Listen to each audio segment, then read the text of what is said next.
అప్పట్లో కరోనా అప్పుడు ఫోన్ ఎత్తగానే కరోనాకి సంబంధించినటువంటి మెసేజెస్ వచ్చాయి. కాలర్ టోన్ కిందన అదే వచ్చాయి అన్నమాట. మామూలుగా ట్రింగ్ ట్రింగ్ గుయి గుయి ఇట్లాంటి సౌండ్, లేకపోతే పాటలు అవి పెట్టుకుంటూ ఉంటుంటారు. అవి ఏం కాకుండా ప్రభుత్వానికి సంబంధించినటువంటి ట్యూనే వచ్చేది. ఆ కాలర్ టోన్లో ఇదంతా పాయింట్ అంతా చెప్పుకొచ్చేవాళ్ళు, కరోనాకి ఎట్లాంటి జాగ్రత్తలు తీసుకోవాలి అంటే. మనం రెగ్యులర్గా ప్రతి ఒక్కళ్ళు వాడే సెల్ ఫోన్ యొక్క కాలర్ ట్యూన్ని ప్రచారానికి వాడచ్చు, లేదా ప్రజల్లోకి ఏదైనా ఇన్ఫర్మేషన్ తీసుకెళ్ళడానికి వాడచ్చు అన్నటువంటి ఒక ఆలోచన మోడీ సర్కార్ చేసింది. అది ఆచరణలో పెట్టింది. ఇప్పుడు అదే కాన్సెప్ట్తో వచ్చినాయి. సైబర్ క్రైమ్స్ విచ్చలవిడిగా పెరిగిపోయినాయి.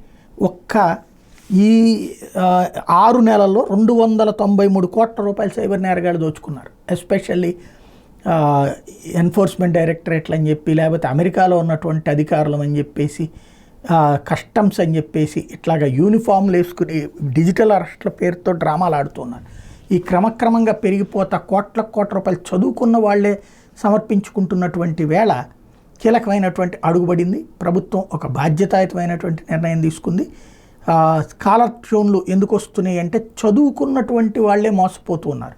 కోట్లు కాజేస్తున్నటువంటి వేళ దాని నుంచి అసలు సమాచారాన్ని ప్రజలకి అలర్ట్ చేయడం కోసమని ఎవరి భాషలో వాళ్ళకి కాలర్ ట్యూన్స్ వస్తున్నాయి.